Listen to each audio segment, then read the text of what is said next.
Bonjour à tous.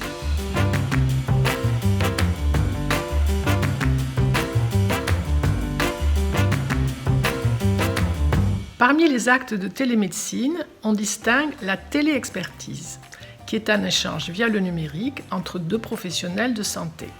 Par exemple, entre deux médecins, un médecin requérant qui demande l'avis à un médecin expert que l'on appelle requis, grâce à des informations médicales et éventuellement des photographies dans le cadre, par exemple, de la dermatologie. Les objectifs de la téléexpertise sont le tri des pathologies, par exemple dans le cadre de tumeurs bénignes ou malignes, une réduction des délais et des transports et au final, une meilleure prise en charge du patient. Un des grands avantages de la téléexpertise est son caractère asynchrone qui lui confère une grande agilité. Avant la pandémie, la téléexpertise était l'apanage d'expérimentations novatrices qui ont eu lieu dans plusieurs régions de France, démontrant son intérêt par exemple en dermatologie, dans la prise en charge de tumeurs, de plaies et de certaines affections inflammatoires. Cela concernait souvent des patients âgés et isolés dans des zones où la densité médicale, notamment en spécialité, s'est raréfiée. Tous les médecins de toute spécialité peuvent pratiquer la téléexpertise. Elle n'exige pas non plus la connaissance préalable du patient.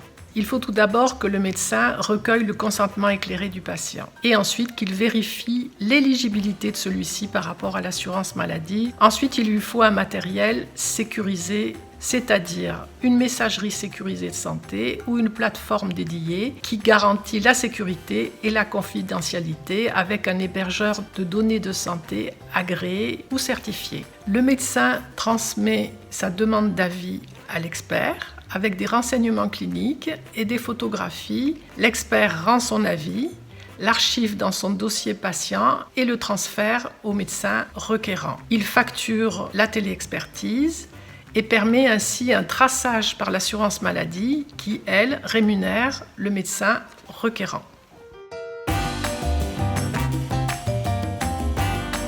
Avec l'avenant 9 qui a été signé cet été et qui sera effectif en avril 2022, il existe des avancées significatives. Tout d'abord, abandon de l'éligibilité partielle des patients. La téléexpertise est ouverte à tous les patients. Deuxièmement, abandon de la facturation en TE1, TE2 au profit d'une seule facturation dénommée TE de 20 € pour le médecin requis et de 10 € pour le médecin requérant, avec un maximum de 4 actes par patient et par an, à la fois pour le médecin requis et requérant. Et d'autre part, la téléexpertise est ouverte à énormément de professions, puisqu'il y aura non seulement les médecins, mais aussi les pharmaciens, les infirmiers et tous les auxiliaires médicaux.